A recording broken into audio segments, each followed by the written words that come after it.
Hello, Kat here. Just wanted to touch base with our UberCam users. In UberCam 2.1, we have the immersive camera, which is something that everybody's been asking about and taking a lot of interest in because it produces those wonderful spherical renders that you would be able to use on Facebook and in YouTube for their immersive VR video platforms. Now, there is a problem with using these cameras, and that is just generally when you're walking around and you're looking at them and comparing, well, where's my field of view? What am I actually looking at? And inside of layout, you're going to be able to see things, from a wireframe perspective. But what does this actually represent in terms of render? What does it look like? And I found that the focal length being set to 4 millimeters will give you a very good replication of what will be rendered in terms of the view in the immersive camera and match up quite closely what you'll see. So here we have two renders. The first one is our perspective camera. The second one is our immersive camera. And you can see that these very closely sit on top of each other other than the distortions.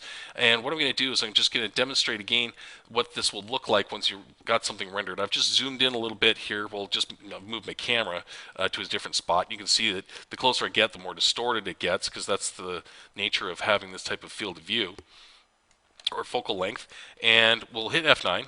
It'll crank out really quickly. And this is just a 2-to-1 aspect ratio. This is my half res. I've been rendering stuff at 3K lately, so it's half 3K.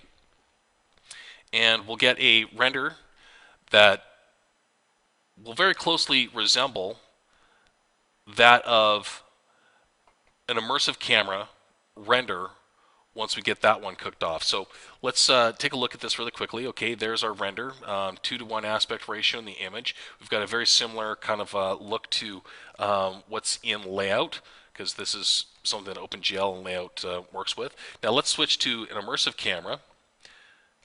All right, doesn't matter if it's stereo or if it's the monoscopic one, and do another F9.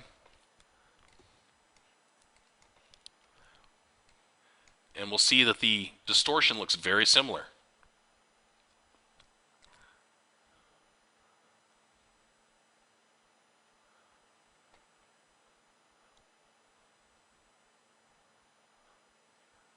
So there you go.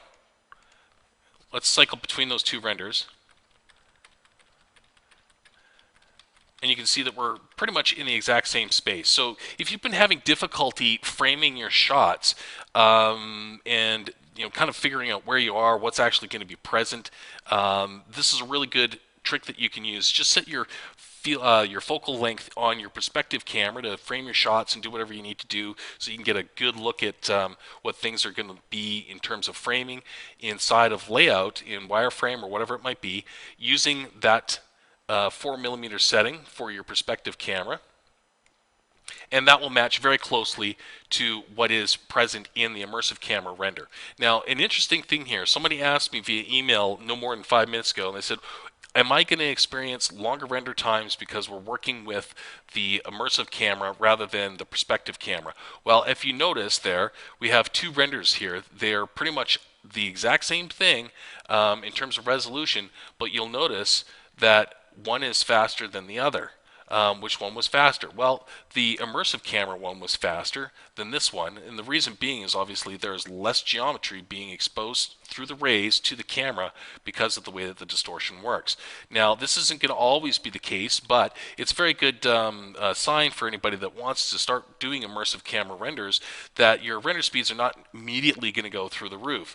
You got to remember that whatever you're looking at in a camera is going to contribute to the render time, and how much stuff is on screen is going to contribute to the render time. So in this particular case, because of the way that the distortion warps stuff, we've actually got less stuff on camera, and therefore less rays are needing to be calculated, less anti-aliasing is needing to be done, and that is why this render is in this particular case is faster. Now, this isn't going to work every single time. Sometimes it's going to be much higher than a perspective camera render, but this is a very good indication that you shouldn't shy away from doing these types of renders simply because of render speed.